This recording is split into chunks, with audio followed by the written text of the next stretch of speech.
Happy Sunday. I am doing the Beauty Secrets by Kirsten Hart, and today's reading is entitled Those Last 10 Pounds. I feel like this is going to be really convicting, like after the holidays. Okay, this is what I call fun chapter time. I want to basically overload you with some great diet secrets, just a bunch of tips. Some may be repeats you've heard before, but if there's only one new tip that you've never heard that aids you in looking and feeling your best, then this chapter will be worth reading. Actually, as I'm typing this, I'm changing my mind. I don't want to give you diet secrets. I don't want to talk about diets in the form of a quick fix. For most of my adult married life, I have tried various diets. Do you remember the cabbage soup diet? A friend of ours lost a bunch of weight following it, so we all got really excited, bought all the ingredients we needed, and I started. I cooked the cabbage soup on the first day and ate it. It actually surprised me that it was quite yummy. The second day, we heated up the big batch and consumed our quantities. It was okay, not as tasty on the first day. By the third day of heating up that stuff, I could barely stomach the soggy cabbage leaves. Ugh, I guess I'm not made for those kind of boring food diets. I'm always hoping that the next diet plan will provide the magic formula to really getting weight off and getting back to the number on the scale that I want to see again. A few years ago, I did use a diet that worked for a while. We ate Special K cereal and ate light Progresso soups. The soups, for a huge can, range between 100 to 160 calories. I got that diet from a friend and had lost 30 pounds in 2 months. I calculated that I dropped around 18 pounds, which is amazing. It really did work. The only thing is now, I can't even think of eating more of that soup. I could, and it would probably work again, but it gags me slightly because I consumed so much of it last year that I can't think about consuming it again in those quantities. So, do crash diets work? Yep. Can you remain on them? Some of you could. Honestly, if I knew that to remain healthy or to kick a disease, I'd have to only eat light Progresso soups, I could totally do it. I might gag a bit, but in order to live, it would be possible.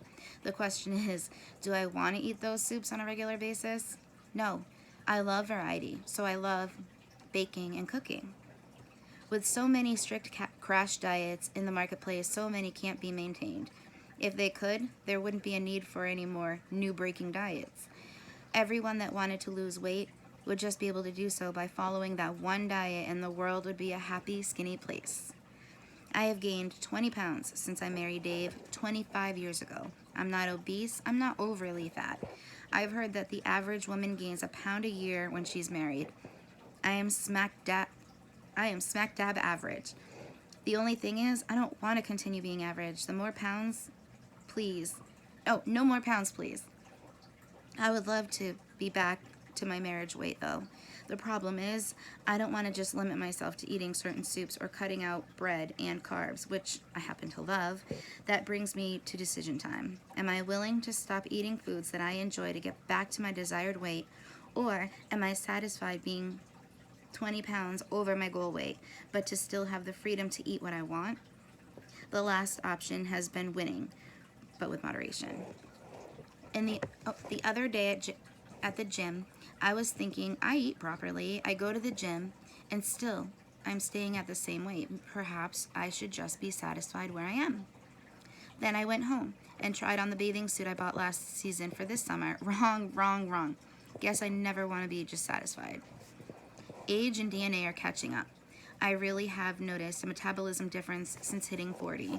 The other factor is that I don't have tall, super skinny people in my hereditary line. My people just aren't created to be Sports Illustrated supermodels. I wish they were, but there's absolutely nothing I can do about that now. I know that I can maintain my current weight by exercising on a fairly regular basis and by eating moderate portions of food. We even bought smaller sized paper plates. There's a bonus weight loss tip to eat on. Don't be horrified. The glass plates only come out when we have company. Paper plates are the standard in my house. Plus, we really do eat less because the plate looks full. On a full-sized glass plate, our portions would look small. I'll take any trick I can get. So, here are some tips, some of those tips and tricks I promised. Some of you may have heard about them for years. Some may just hear this for the first time. Take it or leave it, it's all up to you. I just want to be the messenger. Some may sound simple, but every little bit helps. I want you to be the best you can be. Isn't that what we all really want anyways? Be the person that God created us to be. Take the genetic DNA He created with us and live at our optimum level. Not diet at our optimum, but live. I can't live on a diet of no carbs. For a short time, yeah, but I need to find an eating plan that I can maintain for life. Okay, enough chatting. You want some of those tips to help you? Here you go. 1. Stop drinking soda. I know you may not see this as a new tip, but I can't believe how many people still drink empty calories. Want some crazy facts about soda? If you were to consume 2 glasses of soda a day, and that's not a lot for some, you'll gain a pound a week from them. What? That's 52 pounds in a year just from drinking soda alone. That's horrible. I love root beer. It's my soda of choice. I have limited myself to having root beer usually only if we're having pizza, and that's on a very rare occasion. I don't know what it is, but there's just something about the way pizza and root beer go together. I need to also add that I'll only order root beer with a pizza if we are in a restaurant. 99% of the time that we eat out, as well as my whole family, order ice water with lemon slices. There are 2 benefits to ordering ice water. It's free, and it's so much healthier. It's all your decision. I am not going to force you to give up soda drinking. I'm not. I just want you to be informed that 2 a day for a year could put 52 pounds of extra body fat on your body. That's a staggering number. Even diet sodas aren't that great for you. A few years ago... Nancy left. Okay, thank you, Isaac. My daughter just got picked up. Even diet sodas aren't that great for you. A few years ago, I thought I would go all diet drinks in our home. Then I read about the effects of aspartame. That knowledge ruined my diet drink decision. There are 92 different negative health side effects of the artificial sweetener aspartame. It dissolves into solution and can therefore travel throughout the body and deposit within any tissue. The body digests aspartame unlike saccharin, which does not break down within humans. What does that mean? I'll tell you. Here are ways that aspartame, found in almost all diet and sugar-free drinks, will affect your health. Eye blindness in one or both eyes, decreased vision and or eye problems such as blurring, bright flashes, squiggly lines, tunnel vision, decreased night vision, pain in one or both eyes, decreased tears, trouble with contact lenses, bulging eyes. Ear tinnitus, ringing or buzzing sound, severe intolerance of noise, marked hearing impairment, neurologic epileptic seizures, headaches, migraines, and some severe dizziness, unsteadiness, both confusion, memory loss, both severe drowsiness and sleepiness, paresthesia, or numbness of the limbs, severe slurring of speech, severe hyperactivity and restless legs, atypical facial pain, severe tremors, psychological, psychiatric, severe depression, irritability, aggression, anxiety, personality changes, insomnia, phobias, chest palpitations, tachycardia, shortness of breath, recent high blood pressure, gastrointestinal nausea, diarrhea, sometimes with blood in stools, abdominal pain, pain when swallowing, skin and allergies, itching without a rash, lip and mouth reactions, hives, aggravated respiratory allergies such as asthma. Endocrine and metabolic loss of control of diabetes, menstrual changes, marked thinning or loss of hair, marked weight loss, gradual weight gain, aggravated low blood sugar, severe PMS, other frequency of voiding and burning during urination, excessive thirst, fluid retention, leg swelling and bloating, increased susceptibility to infection, death, irreversible brain damage, birth defects including mental retardation, peptic ulcers, aspartame addiction, and increased craving for sweets, hyperactivity in children, severe depression, aggression, behavior, and suicidal tendencies. Aspartame may trigger, mimic, or cause the following illness: chronic fatigue syndrome, Epstein-Barr post-polio syndrome, Lyme disease, Graves' disease, Meniere's disease, Alzheimer's disease, ALS, epilepsy, multiple sclerosis, hypothyroidism, mercury sensitivity from amalgam fillings, fibromyalgia, lupus, non-Hodgkin's lymphoma, attention deficit disorder. I know, it's almost as if I just sent you through shock treatment at a psychiatric hospital. If you never knew all of that information, you do now. You're welcome. It's unbelievably shocking, isn't it? After I found out all those side effects, I started looking at every diet product label. Aspartame is in nearly every product. Now wonder there are so many, I think she meant no. No wonder there are so many illnesses as of lately. Look what we're doing to ourselves. If the only reason you bought this book was to have the information I just gave you, then it is all worth it. Stay safe, stay healthy. I know processed white sugar has received a bad rep, but in comparison, bring on the neutral white stuff. Again, as with everything, moderation is the key word. White sugar is not the best for our bodies, but it sure won't affect you the way aspartame will. Now, you have the knowledge. Check those labels. Splenda and now stevia have shown to be better options when going sugar-free. Recent reports have come out with some negatives against Splenda, but they aren't nearly as bad as aspartame. Stevia, one of the newest alternatives, is 100% natural and comes from the Stevia rebaudiana plants. Japan has been using these sweet leaves for decades. They're also so ahead of us. I say go natural. It's always better. Stevia is available at Walmart and other grocery stores. Check it out. You can always make your sweet tea and Kool-Aid drinks with it. The decision is yours. Drink ice water. Number 2. Drinking water for your health is not new news. The benefits are staggering. Drinking water helps to prevent so many disorders. Hydration helps the body naturally replenish its supply of neurotransmitter serotonin, which helps prevent depression. Water helps the production of melatonin, which is nature's sleep regulator. Helping with sleep disorders, lack of energy can be boosted by water, in that water generates electrical and magnetic energy in every body cell, providing a natural power boost. Okay, I have to share my own real quick. When I was in anatomy and physiology, I don't know, it was just a class I took in college because I needed a humanities class. I learned that when you add water to your body, these certain cells are receptive and they burst open just like a pixie stick would if you burst it and all the sugar came out. All of those cells are now activated and add to your energy and hydrating the rest of the cells in your body, your skin. All right, back to the book. Do I sound smart after all those big words? I could go on and on with the benefits of drinking water. Now here's the trick. Drink ice water, really, really cold water. My sister-in-law recently told me she's been drinking lots of water and always had her water at room temp. So that it was easier to gulp down. She was missing out on an incredible caloric benefit. You're gonna love this tip. I think I am because I like cooler water too. My teeth are sensitive. I mean, like room temp too. When you drink ice water, your body uses energy to heat up the water to match the temperature to your body so that it can be used for hydration.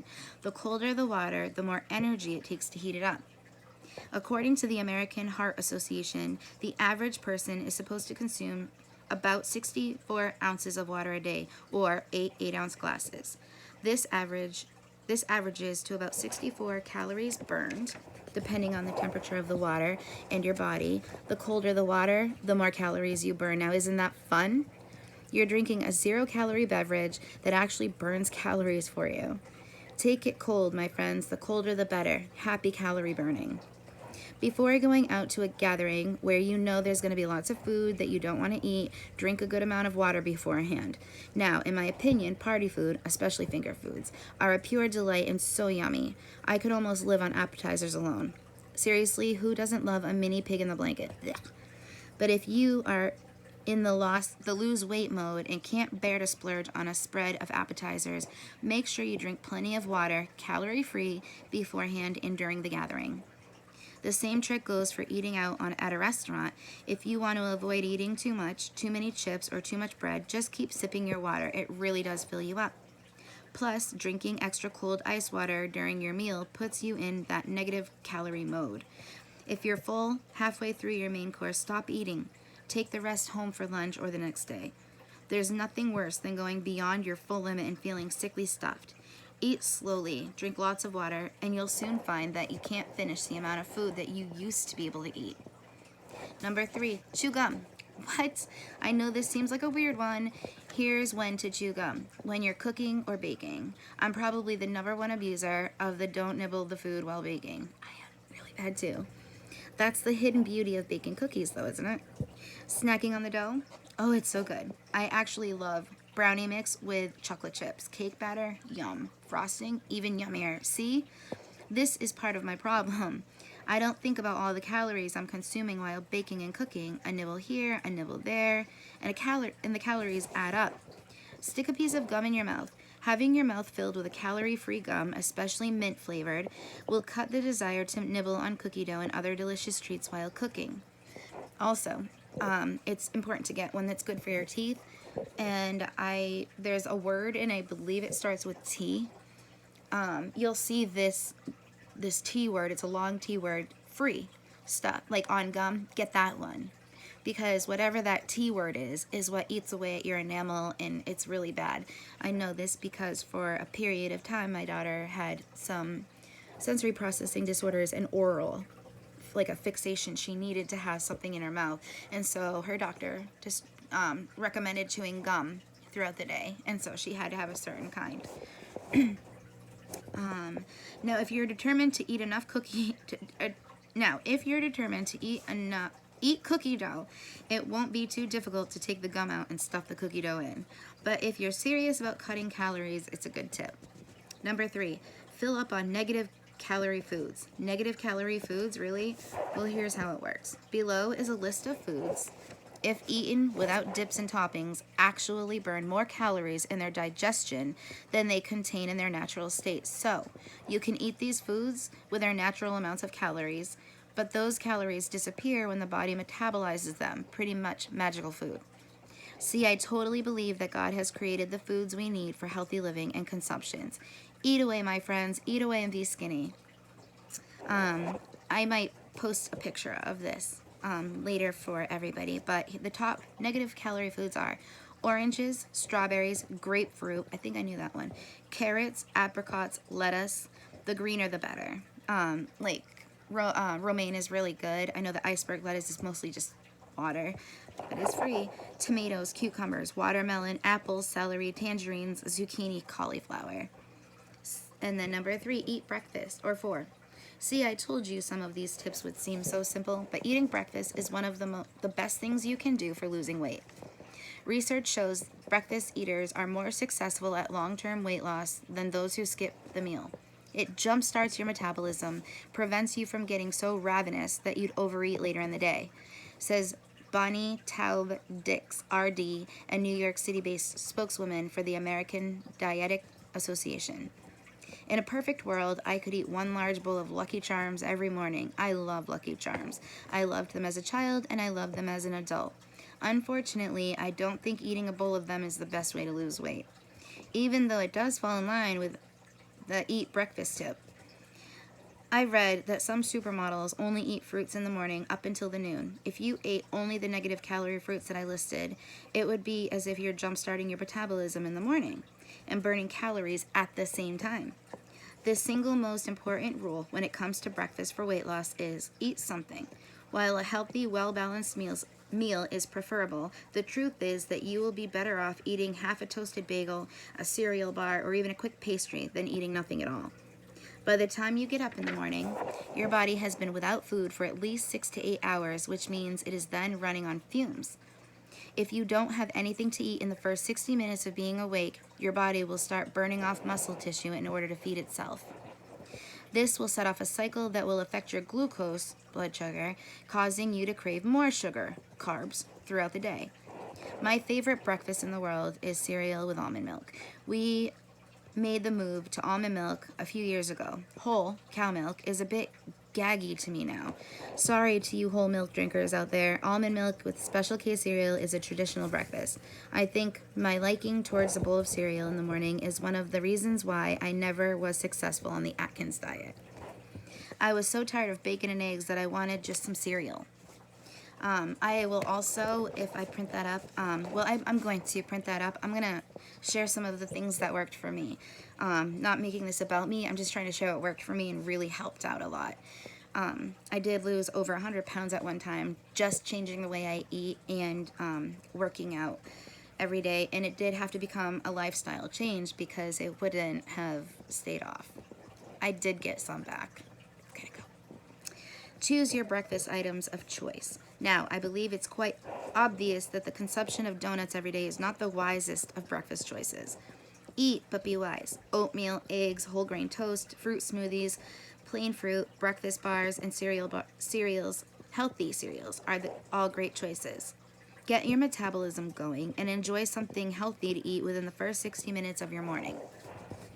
Next, don't deny yourself.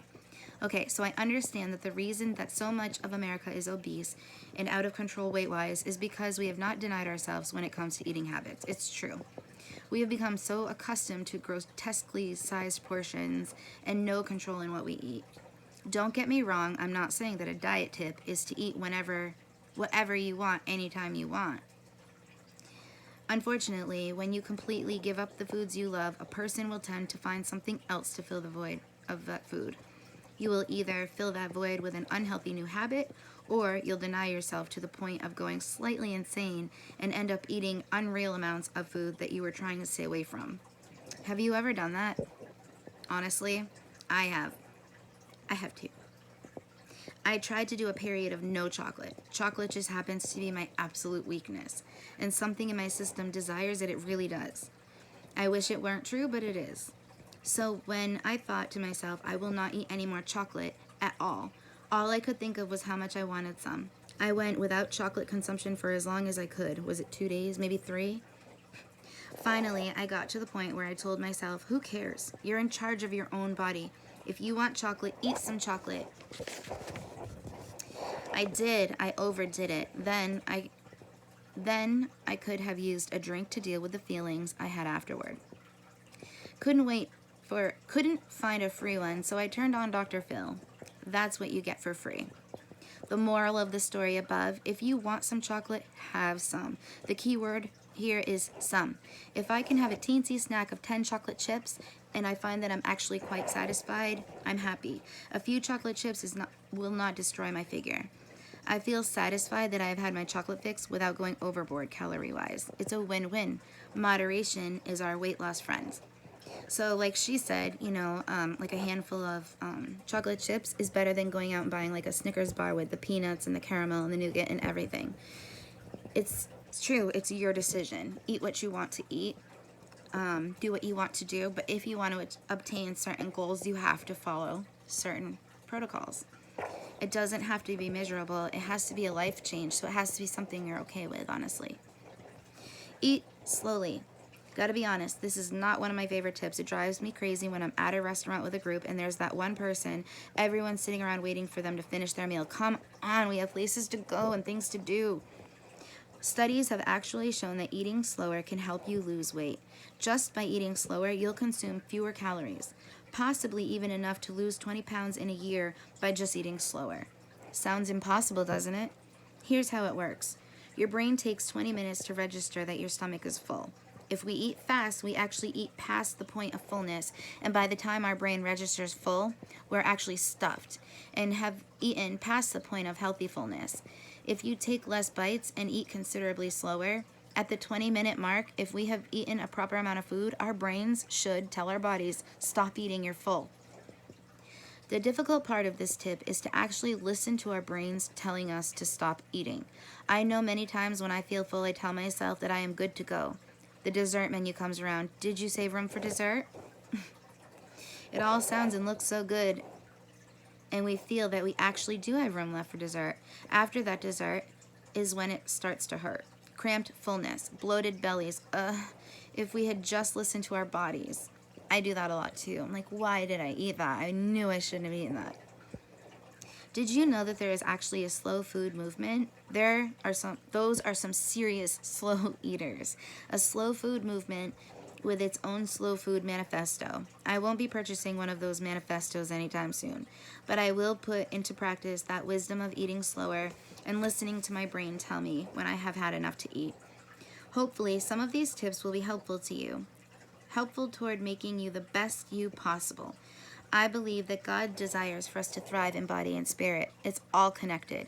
What's happening on the inside is mirrored on the outer layers. I want to live my best life. I want you to live your best life too.